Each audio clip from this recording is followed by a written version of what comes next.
política es la organización civilizada y la convivencia, no es solo el poder. Hemos confundido poder político con política. La política es una palabra noble cuando la entendemos bien. Así que si confiamos en nosotros mismos, somos capaces de organizar, de comunicarnos, de dotarnos de confianza mutua, entonces podemos confiar en la política. Si se la dejas todo a los profesionales, las cosas cambian. Ya no puedes confiar lo mismo porque obviamente están buscando más poder.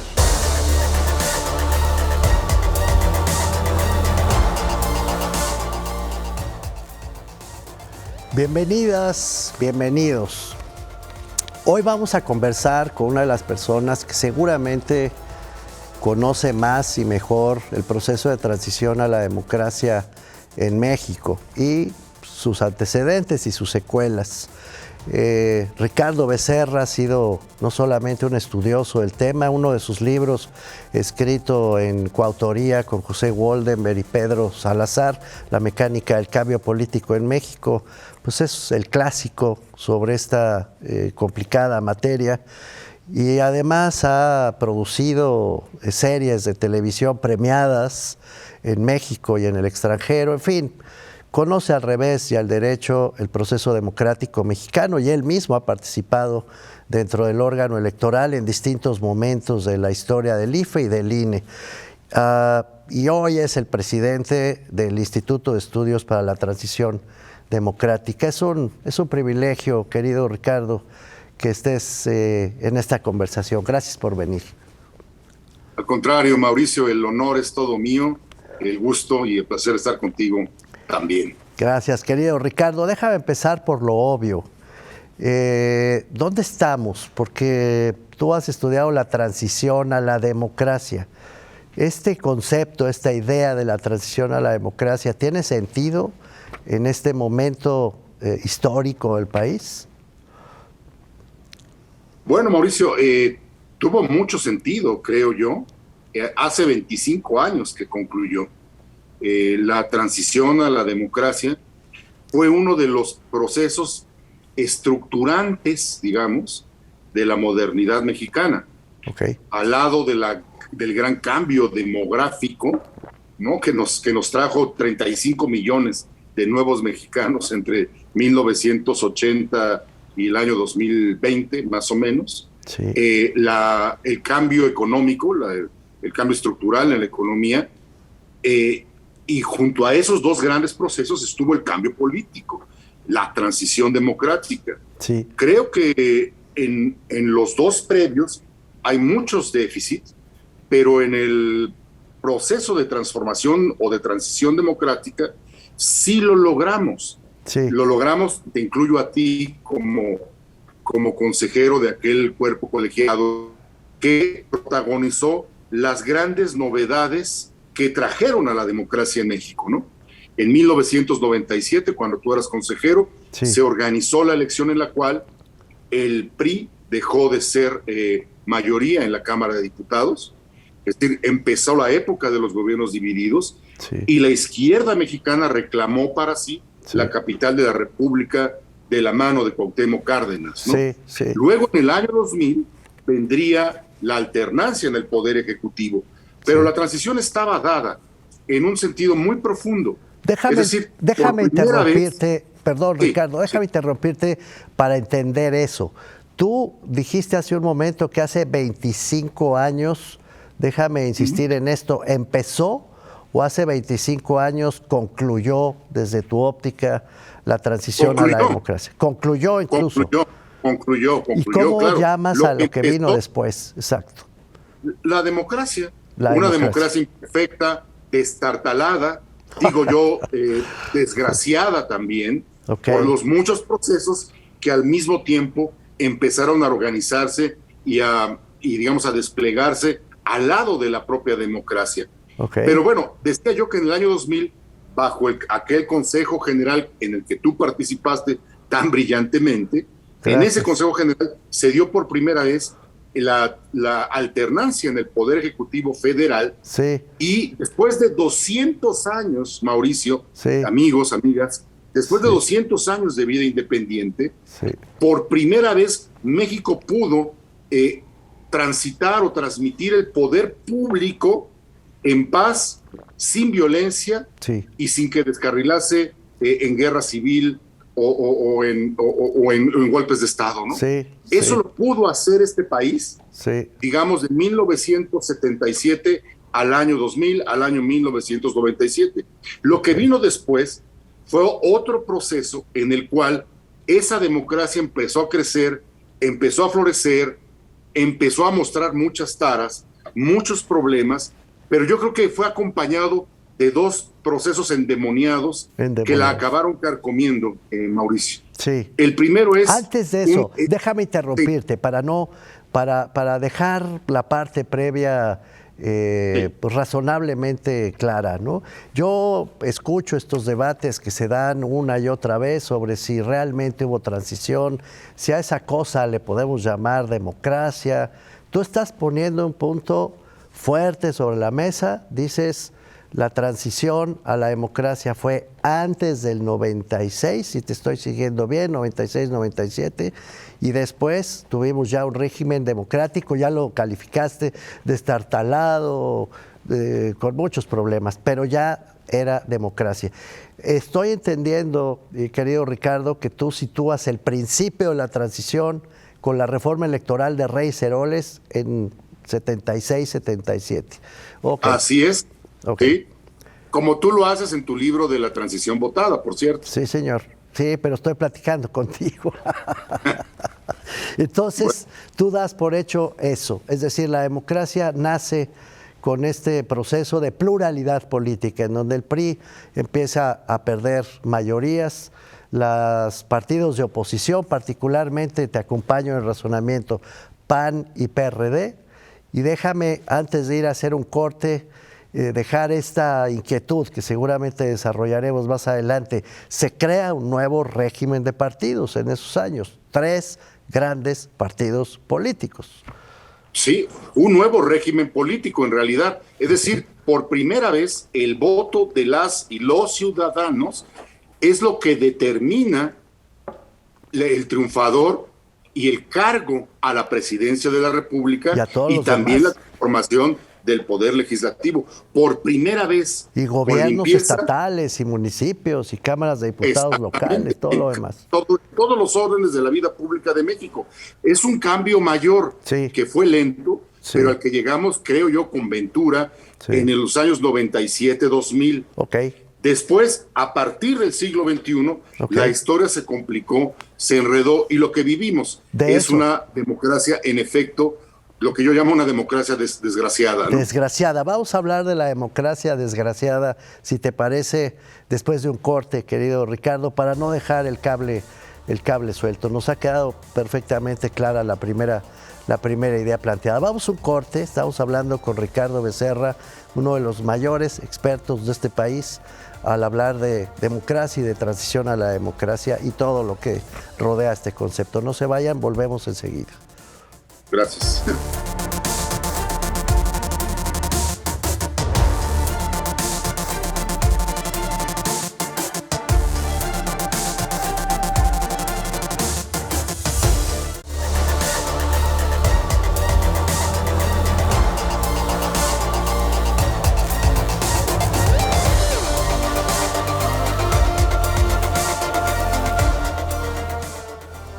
Estamos de vuelta con Ricardo Becerra, presidente del Instituto de Estudios para la Transición Democrática, que nos estaba diciendo que desde su mirador la transición propiamente dicha arranca con la reforma política de Reyes Heroles en los años 70, pero ya hay un régimen democrático, un cambio de régimen a partir de 1996-97, en los últimos años del siglo XX.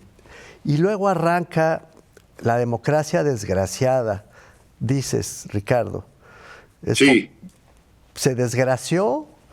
¿Perdió gracia? ¿Cómo lo interpretas? ¿Cuál es la lógica de este adjetivo desgraciado? Yo pensé en algo como desencantado, la verdad, el periodo del desencanto, en algún momento le llamé, pero creo que es más preciso el tuyo. Desgraciado, ¿nos lo puedes explicar? Sí, vamos, lo voy a poner con esta imagen. Sí. Por ejemplo, Japón, después de la Guerra Mundial, vivió un periodo efectivo de democratización. Sí. Pusieron a su emperador a buen recaudo, ¿no? Sí, sí. Pero empezó con una democracia parlamentaria, y esa democracia parlamentaria tuvo la fortuna de vivir al mismo tiempo un periodo de prosperidad económica. Sí. Es decir, la democracia japonesa se acompañó de un periodo de prosperidad. Sí. Lo mismo le pasó a España Sí. en los años 80, 90, ¿no? Sí, después sin del duda. periodo de transición, Sí. lo que vino fue los pactos de la Moncloa, los grandes fondos europeos, Sí. y España vivió otro periodo de prosperidad. Sí. En el caso mexicano no ocurrió eso.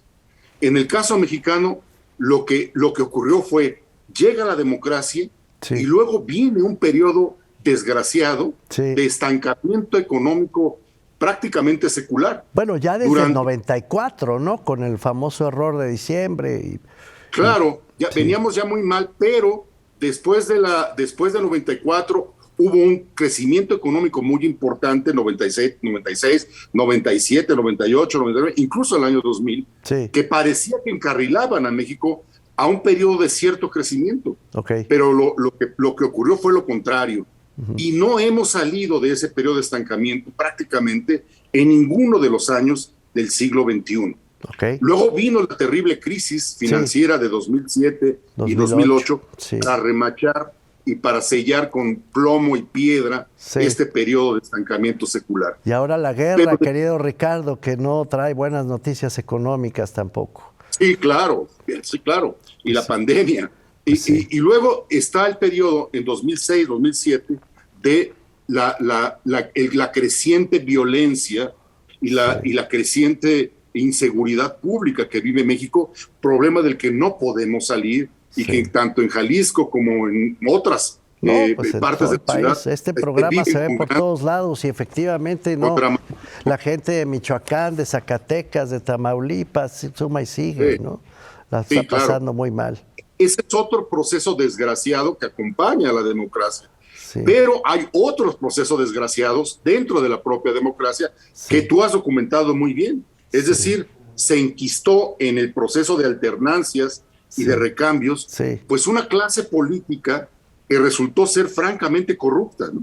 Sí. No todos, no hay que generalizarlo, No, bueno. pero en efecto, los casos de corrupción y los casos de decepción pública de nuestros gobernantes han sido enormes. Desde el periodo foxista hasta el periodo actual del presidente López Obrador, con su fiscal, por ejemplo, y con sus otros compañías, hermanos incluidos, ¿no? Sí, bueno, el asunto es que la democracia mexicana ha estado desgraciadamente envuelta de procesos muy oscuros y muy lúgubres que han generado un enorme desencanto de la ciudadanía.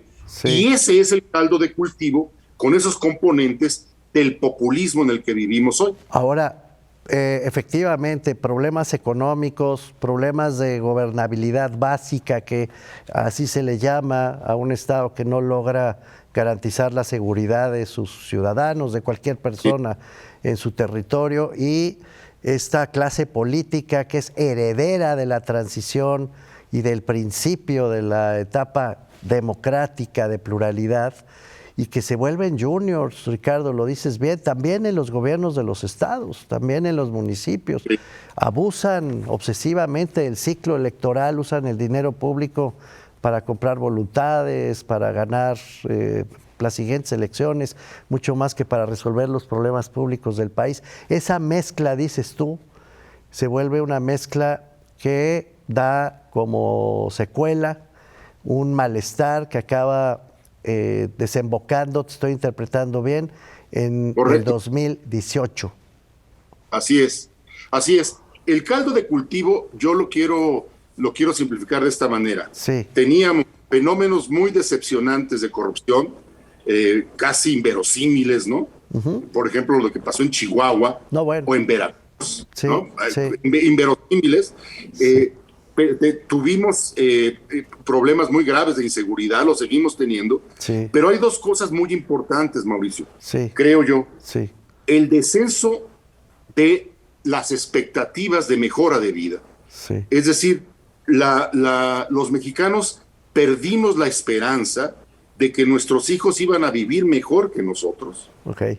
Y al mismo tiempo, Qué fuerte. habíamos estado viviendo durante 2000, 2006, 2012, una mecánica de alternancias y de competencia política en la cual votamos por el partido A y no resolvió los problemas básicos. Sí, así es. Votamos por el partido B y no resolvió los problemas básicos. Sí. Votamos por el partido C y no se resolvieron. Sí. Es decir, al lado del enorme estancamiento y de la quiebra de las expectativas sociales, había también una decepción continua de nuestros gobiernos. Estancamiento, pérdida de expectativas y decepción continua son el caldo de cultivo perfecto para la llegada de una promesa populista y autoritaria, hay que decirlo, que hoy encarna con toda claridad el presidente López Obrador.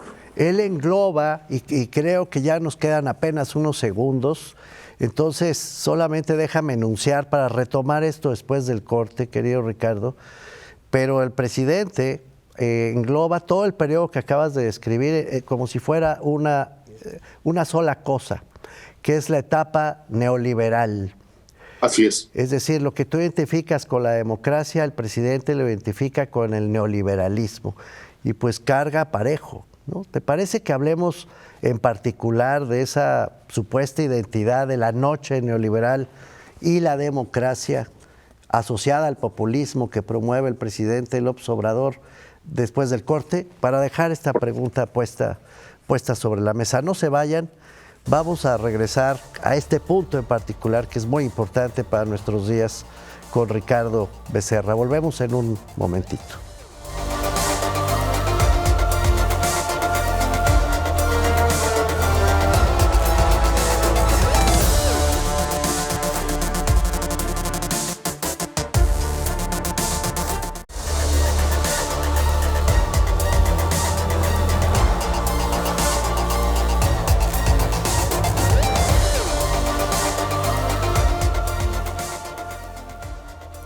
Estamos de vuelta con Ricardo Becerra, que nos decía que pues sí, hubo violencia, corrupción, desencanto, una etapa desgraciada, la califica Ricardo Becerra en estos complejísimos años, que en buena medida se explica por la falta de palancas económicas suficientes. El país no crece y no tiene manera de crecer y una y otra vez se tropieza en sus propios pérdidas de recursos y en los abusos del poder que vivimos durante los últimos años. Ese es el caldo de cultivo del populismo que, como tú le llamas y como es, se revela en el 2018, querido Ricardo. ¿Es correcto? Es correcto. El López Obradorismo o el discurso regeneracionista concentra esos agravios especialmente en la desprotección de los pobres, en efecto, y en el combate a la corrupción, o el supuesto combate a la corrupción. Y bajo esas dos banderas surge esta oleada que le da al presidente López Obrador 53% de los votos, a su partido el 38%, esto es muy importante subrayarlo, a su partido el 38%, una tercera parte de los votos, y desde ahí emprenden una operación que yo no veo como proyecto, porque no es coherente, no es consistente, más que en dos o tres piezas fundamentales. Lo que es realmente consistente es la obsesión por concentrar más y más facultades y atribuciones en el poder ejecutivo, ¿no? Lo que está viendo en este momento en nuestro país es un periodo de gigantismo presidencial, ¿no? Una cabeza demasiado grande y demasiado provista de atribuciones. Por otro lado, la obsesión por otorgarle al ejército más y más tareas, más y más atribuciones que deberían corresponder a la esfera civil. Y por otro lado, la obsesión por entregar directamente, personalmente, recursos a diferentes capas de la población. Sí, Ricardo, déjame pedirte una reflexión en este sentido. El presidente efectivamente ha cosechado un agravio bien sedimentado, es decir, es real el agravio y el resentimiento que tiene una enorme proporción de la sociedad mexicana por buenas razones también es real. Entonces él ha cosechado esto y como decíamos antes, lo colocó en el mismo plano: neoliberalismo, en fin, corrupción, violencias asociadas a estos dos fenómenos de corrupción y neoliberalismo. Bueno, pero él dice que está consolidando la democracia, que lo que está pasando en su gobierno es democrático porque apela directamente al pueblo. Y pues la democracia es el gobierno del pueblo, por el pueblo y para el pueblo. Estoy repitiendo literalmente lo que dice el presidente López Obrador. ¿Tú dirías que estamos en un proceso así? ¿Coincides con López Obrador en esta lógica de consolidación democrática? No, yo creo que estamos viviendo un proceso de desmantelamiento democrático. Ok. Es decir, bajo un discurso falaz, sí. No dudo en calificarlo así, un discurso maniqueo. Sí. El presidente de la República y su coalición gobernante está desmontando pieza por pieza, digamos, el collage democrático que con muchos trabajos había construido México. Es decir, México hoy, para poner ejemplos, México hoy no tiene Comisión de Derechos Humanos. Pues bueno, para todo fin práctico. Muy flaca, la tiene, pero flaca, sí. Bueno, por otro lado, el poder legislativo está entregado de una manera alucinante a los designios del señor presidente de la República. No hay un contrapeso en ese poder. Y lo mismo está pasando con muchas dificultades en el poder judicial. El señor presidente de la República ha hecho decretos que lo eximen a él y a su gobierno de presentar estudios, papeles de trámite irrecusables para realizar cualquier obra, sobre todo las grandes obras que afectan a millones de personas. Bien, creo que hay una treintena de ejemplos.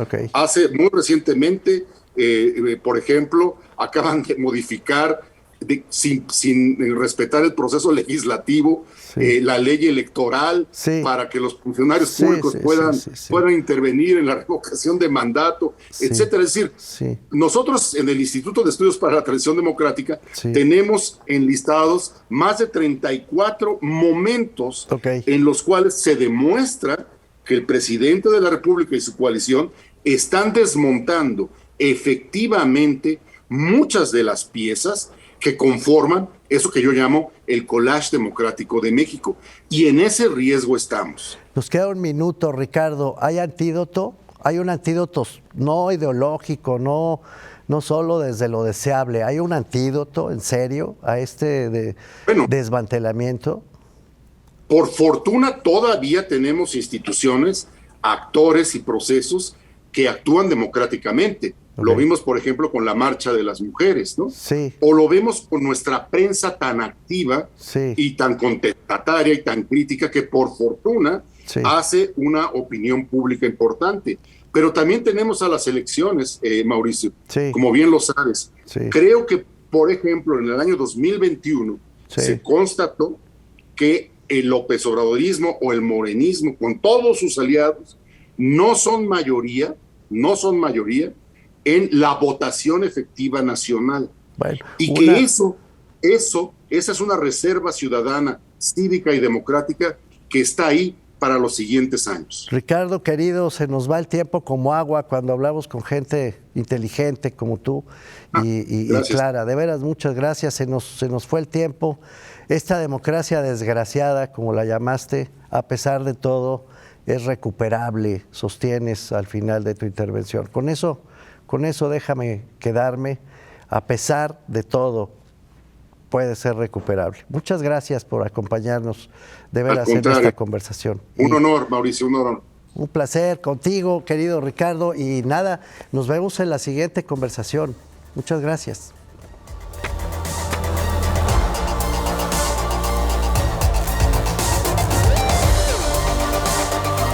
civilizada, la convivencia. No es solo el poder. Hemos confundido poder político con política. La política es una palabra noble cuando la entendemos bien. Así que si confiamos en nosotros mismos, somos capaces de organizar, de comunicarnos, de dotarnos de confianza mutua, entonces podemos confiar en la política. Si se la dejas todo a los profesionales, las cosas cambian. Ya no puedes confiar lo mismo porque obviamente están buscando más poder.